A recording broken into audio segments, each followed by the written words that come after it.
Good morning बच्चों कैसे हैं सब? ठीक हैं? अच्छे से हैं? और टेस्ट वगैरह दे रहे हैं, पढ़ाई कर रहे हैं? आप सभी टेस्ट भी दिया करो और अच्छे से पढ़ाई भी करा करो, ठीक है बच्चों मैंने आपको जो है चैप्टर 6 पढ़ा दिए हैं। अब चैप्टर 7 जो है सत्यवादी हरिश्चंद्र। क्या है पाठ का नाम? सत्यवादी हरिश्चंद्र।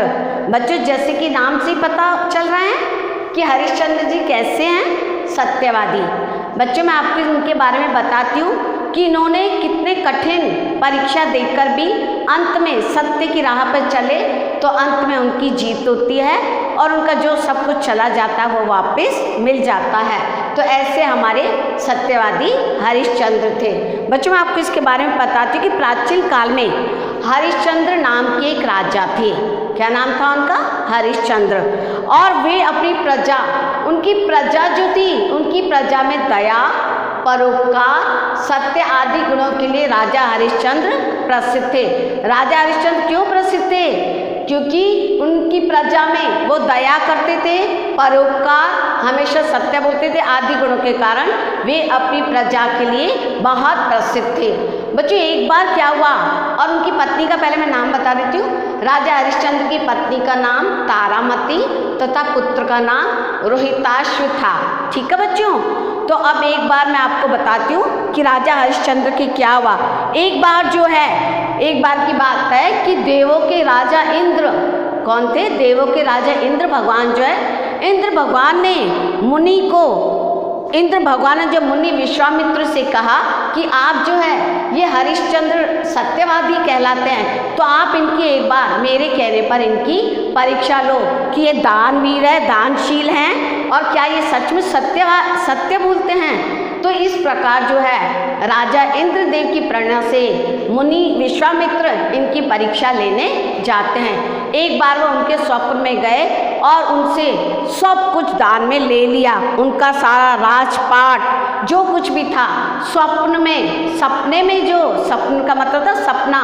एक बार वो राजा ये मुनि विश्वामित्र जो है उनकी सपने में गए और उनसे उनका राजपाट धन सब कुछ दान में ले लिया। अब सब कुछ उन्होंने, तो राजा हरिश्चंद्र ने जो है क्या किया, सपने में ही उन्हें अपना सब कुछ दान में दे दिया। बच्चों हरिश्चंद्र ने सपने में ही सब कुछ दान में दे दिया। अगली सुबह हुई और मुनि विश्वामित्र जो है हरिश्चंद्र के दरबार में उपस्थित हो गए और उन्होंने उनसे दक्षिणा स्वरूप उनसे 1000 स्वर्ण मुद्राएं मांगी। स्वर्ण का मतलब होता है सोने की। स्वर्ण का मतलब बच्चों क्या होता है? सोने की। तो राजा की दानशीलता और सत्यविद्या का परीक्षा लेने के लिए वो जो है स्वप्न में तो सारा कुछ सपने में ले लिया और अगली सुबह फिर पहुंच गए और उनसे उन्होंने कहा कि मुझे तो 1000 स्वर्ण मुद्राएं दान में दो।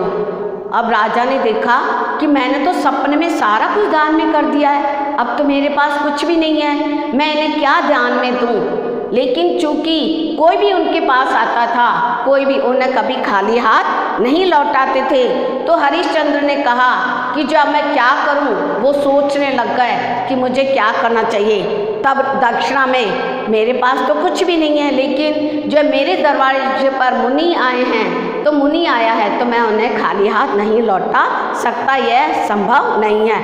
तो उनको रास्ता नहीं सूझा तो उन्होंने क्या कहा कि उन्होंने मन में सोचा कि मैं खुद को बेचकर ही जो है कुछ अर्जित कर लेता हूँ और वो उन्हें दान में दे देता हूँ। तो उन्होंने क्या किया, एक ब्राह्मण, उन्होंने अपनी पत्नी और पुत्र को एक ब्राह्मण के पास 500 स्वर्ण मुद्राओं में, कितनी? 500 स्वर्ण मुद्राओं में बेच दिया। 1000 मुद्राएं मांगी थी ना उन्होंने, तो 500 तो उन्होंने अपनी पत्नी और पुत्र को एक ब्राह्मण के पास बेच दिया और उस ब्राह्मण ने उनको जो 500 स्वर्ण मुद्राएं दी वो उन्होंने उनको मुनि को दे दी।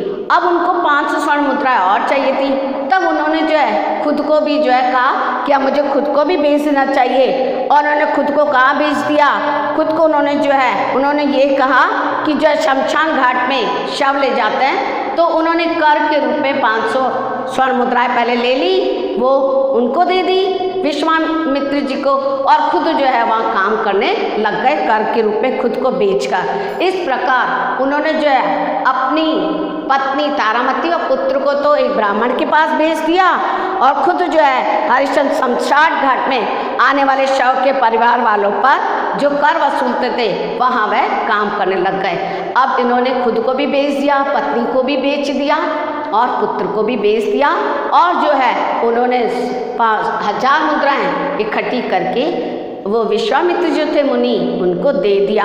बच्चों ऐसे राजा हरिश्चंद्र थे। बच्चों फिर क्या हुआ, उनकी पत्नी जो है उस ब्राह्मण के घर में काम करने लगी, घर में चूल्हा चौका करती थी और पुत्र जो है वो फूल तोड़कर और लकड़ियाँ लाता था, फूल तोड़ता था और लकड़ियाँ लेकर आता था। इस प्रकार बेटा और माँ यानी तारामती और जो है रोहिता से ये काम करते थे और राजा हरिश्चंद्र जो थे वो जो है शमशान घाट में जो शव को दाह संस्कार करने आते थे। बच्चों शमशान घाट होता है जहाँ शवों को जलाया जाता है, उनसे कर लेते थे और कर खट्टा करके उन्हें देते थे। तो इस प्रकार ये काम करते थे। एक बार क्या हुआ कि जब जो है रोहिताश फूल तोड़ रहा था तभी जो है एक सांप ने जो है क्या कर लिया, उसको काट लिया। क्या कर दिया, तारामत। अब जो है सांप ने उसे काट लिया और पुत्र मर गया। बच्चों देखो फुलवारी में फूल तोड़ते समय एक विषैले सांप ने पुत्र को डस लिया और उसकी मृत्यु हो गई। ऐसा है तारामती के पास कुछ भी नहीं था, उसके पास कपड़ा नहीं था कफन के लिए कि वो अपने पुत्र के शरीर पर लगाती। तभी जो है जब वो वहाँ उसको लेके गई, अपने शव को लेके गई अपने पुत्र के, तब उन्होंने अपनी पत्नी से भी, उन्होंने पत्नी को भी नहीं छोड़ा और उन्होंने कहा कि तुम भी जो है मुझे कर दो। वो बोली मेरे पास तो कुछ भी नहीं है। विवश होकर जैसे तैसे करके पत्नी ने क्या किया, अपनी साड़ी का आधा भाग फाड़कर जैसे ही देने के लिए तैयार हुई, वैसे ही मुनि विश्वामित्र जो है और अन्य देवतागण प्रसन्न हो गए और सारे देवतागण और मुनि विश्वामित्र प्रकट हुए। उन्होंने हरिश्चंद्र और तारामती के धैर्य, दानशीलता और न्याय की प्रशंसा की। देखो बच्चों, उन्होंने एक मुनि के खातिर अपना सब कुछ दान में कर दिया, उसके बाद अपनी पत्नी और पुत्र को भी जो है उनको भी बेच दिया और स्वयं को भी बेच दिया और जितना मिला उसको इकट्ठा करके मुनि को दे दिया, मुनि विश्वामित्र को। लेकिन मुनि विश्वामित्र उनकी परीक्षा ले रहे थे। ठीक है बच्चों, परीक्षा लेने आए थे ना, तो जब उन्होंने देखा कि तो सचमुच इतने धैर्यशील, दानशील और जो सत्यवादी इंसान हैं, तो उन्होंने सारे भगवानों ने उन पर फूल बरसाए और विश्वामित्र जी जो है वहाँ पर आए और उन्होंने उनकी खूब प्रशंसा की और पुष्प बरसाए। फिर मुनि के आशीर्वाद से जो रोहिताश्व था वो वापस पुनः जीवित हो गया। दोबारा भगवान ने उन्हें जिंदा कर दिया और जो हरिश्चंद्र को उनका राजपाट वापस मिल गया। ऐसे हमारे हरिश्चंद्र सत्यवादी और दानी के रूप में सदा के लिए अमर हो गए। तो बच्चों इसलिए हम लोग कहते हैं कि हमेशा सत्य बोलो, सत्य की जीत होती है। हम झूठ बोलेंगे तो एक झूठ से दूसरा झूठ, दूसरे से तीसरा, ऐसे झूठ पर झूठ बोलते जाएंगे। लेकिन सत्य हमको एक ही बार बोलना होता है और उसमें हमें हमेशा जीत होती है। तो जीवन में कभी भी झूठ नहीं बोलना चाहिए बच्चों, हमेशा सत्य बोलना चाहिए ताकि हमारे जीवन में मुसीबतें आती है तो भी दूर हो जाएगी। ठीक है बच्चों, तो इस प्रकार हमारे राजा हरिश्चंद्र थे। अब जो है मैंने आपके जो है आप अपनी कॉपी में पाठ 7 सत्यवादी हरिश्चंद्र लिखकर ये शब्दार्थ सुंदर सुंदर राइटिंग में लिखना और जो है अच्छे से मेरे व्हाट्सएप नंबर पर सेंड करना।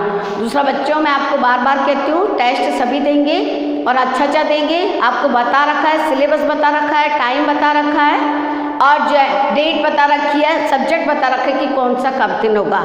ठीक है बच्चों, तो आप घर पे अच्छे से पढ़ाई करो, अच्छे से तैयारी करो, अच्छे से मार्क्स लाओ और दूसरा खुश रहो और जो है सबका बड़ों का ध्यान रखो। ओके बेटा, थैंक यू।